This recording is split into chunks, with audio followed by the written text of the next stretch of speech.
All right, hello there everyone. We're gonna go over today's workout, at-home workout. Again, I wanna emphasize that, first of all, make sure we're prioritizing general healthy habits with nutrition, with hydration, sleep, de-stressing, daily movement. Keep in mind, during times like this, when we wanna be really cautious of suppressing the immune system, let's avoid excessive alcohol, avoid excessive sugars, and poor eating in general. Taking care of sleep and hydration, those sort of things, that decreases stressors and increases recoverability of your body, right? That's gonna help to keep you a little bit safer, boost your immune system a little bit. Daily movement is great. These do not need to be soul-crushing workouts. And let me actually go back on that. These shouldn't be, okay? Break a sweat, breathe heavy, feel good, right? Get that movement in every single day, but let's not turn these into like soul-crushing workouts to beat you down.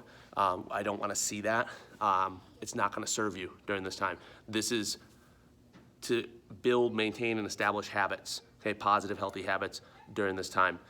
So I'm gonna go through, we'll post these videos for each workout, brief description of each segment, ways that you can modify and adjust it for yourself, okay? Those are gonna be integrated in all these.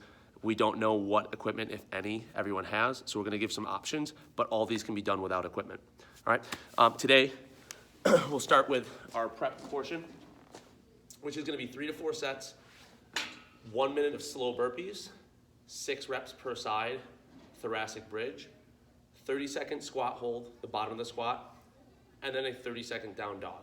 Okay, all this stuff is in SugarWOD, so you can see the written description of the workout. There's also some written breakdown and YouTube videos of movements in case you're unsure, but we wanted to provide this as well, just as an additional touch point so you can watch this video to get an idea, synopsis of the workout.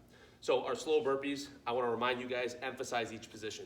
So it's an air squat that goes into an instep lunge. Right, I'm stepping back with 1 foot into a tall plank, either shoulder tap, if you can't do a push-up, or if you can, push-up, stepping up with that opposite foot into that instep position, return to the bottom of your squat, get yourself upright, and then stand, right? As good as you can make each position through here, with a minute at a time, you're probably looking at about 6 reps, give or take, okay, if you're moving through this diligently and with intention. After that, we have our thoracic bridge. Bear with the video quality here. I'm shooting these solo, so I gotta act and produce and direct, right? But your thoracic bridge, we're starting in a quadruped position, okay? If I'm keeping my right hand down, I'm gonna step through with my right foot, bridge my hip up, reach across my body. I can also reach overhead if I like, as a variant of this.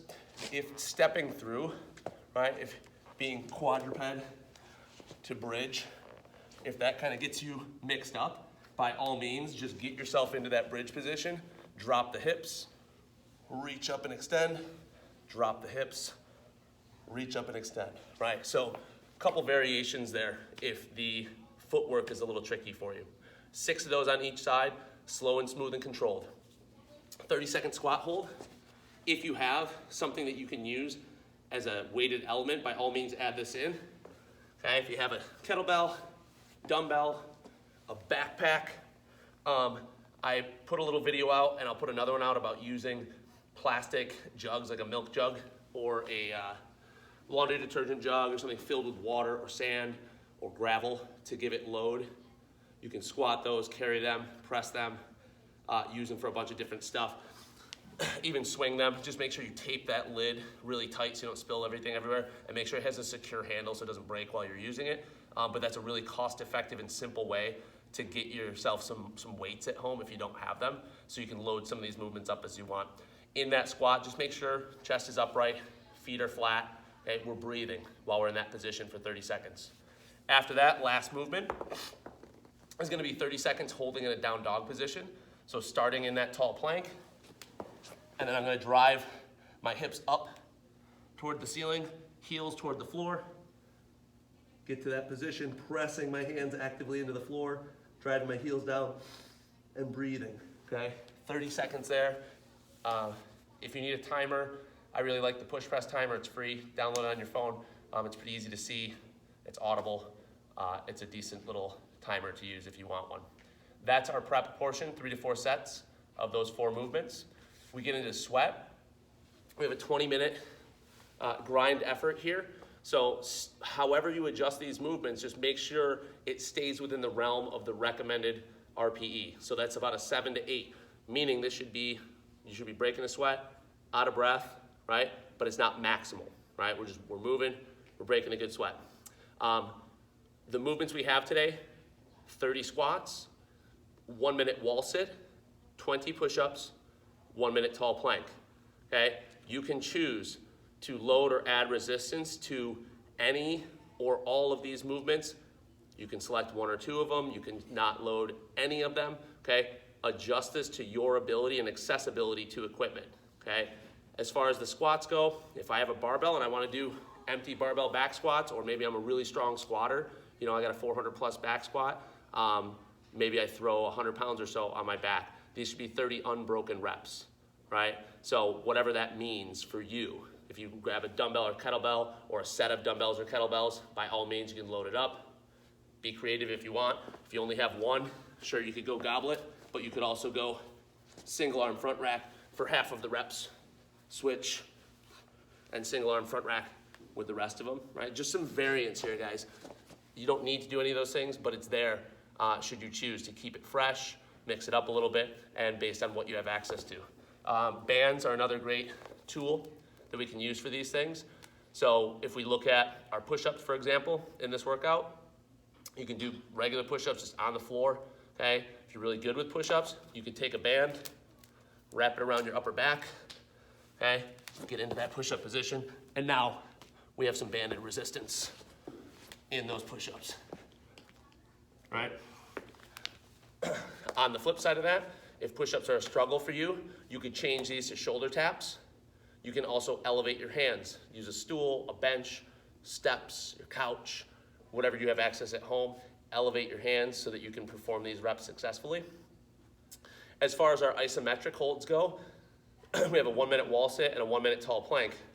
Just like with the dynamic movements, your squats and your push-ups, you can absolutely load these up, right? So again, I could throw a kettlebell or a dumbbell on just one side and hold that for 30 seconds, switch for the last 30 seconds. I could rotate every round with my wall sit. Tall plank, I could add a plate, put on a weight vest. I could put a band and hold a banded tall plank. So there's different variants there in order to make it a little bit more challenging if that's what you need. If you need to reduce the challenge a little bit, then we can look at reducing time on the wall sit slightly, right? We can also look at elevating the hands on the tall plank. Okay, those are excellent ways to adjust that. When you get into that wall sit, whatever you choose to do, whatever variant, we want to make sure that we're getting set up so we have about a 90-degree bend at the knees and 90-degree bend at the hips. Back, low back, and shoulders are pressed into the wall, right? I'm not leaning forward with my elbows on my knees. I'm sitting upright and I'm driving back into the wall, breathing into my belly, and I'm braced through my belly. Okay, same thing with my plank. I want a nice rigid back, almost like a upside down hollow position, right, in that tall plank. Make it challenging. We're moving for 20 minutes here, you guys. So make these adjustments to make the workout fit your ability and the access that you have to equipment. The last piece, I want to make sure that we're emphasizing, especially now, but really across the board, this should be an important element of your workouts, is taking that time to facilitate recovery. Each one of these workouts is going to have a 5-minute breathe section, eyes closed in a variety of positions. They will be passive positions. Use this time to try and relax, clear your mind to the best of your ability, focus on deep diaphragmatic breathing, okay? Start to shift into that recovery mode, and even if this is the only 5 minutes of silence that you give yourself each day, it can yield massive benefits long term. So please don't disregard this. Please take the time to do this at the end. For today's workout, it's 5 minutes in a static back position. So you can use a couch or a chair or something to elevate your feet. I'm gonna pull a bench over real quick just so you can see. But basically, you wanna get into that same position as our wall sit, but we're laying on the floor. So when I get set up, I'm gonna lay down, my legs go on top of the couch or the bench or whatever it is that I have access to, and I'm gonna lay on the floor, 90 degrees at the knees, 90 degrees at my hips, belly breathing, eyes are closed, okay? When I get set up for my belly breaths, I personally like to place fingertips across my stomach, thumbs on my obliques, so that I can actually feel that expansion that happens with that deep diaphragmatic breathing. You should be able to feel your low back press into the floor, and you should feel your thumbs press away and your fingertips press away, all right? Guys, best of luck, stick with this, do these workouts every day. If you miss one, don't let yourself miss twice. You can mix and match a little bit. These are gonna be pretty fluid. There's not gonna be a ton of progression, again, because everyone has different access points as far as equipment and time. Most of these should take you about 30 minutes, 30 to 40 minutes. If you don't have that much time because you're taking care of kids, by all means, take today's workout and only do 3 sets of the prep portion instead of 4.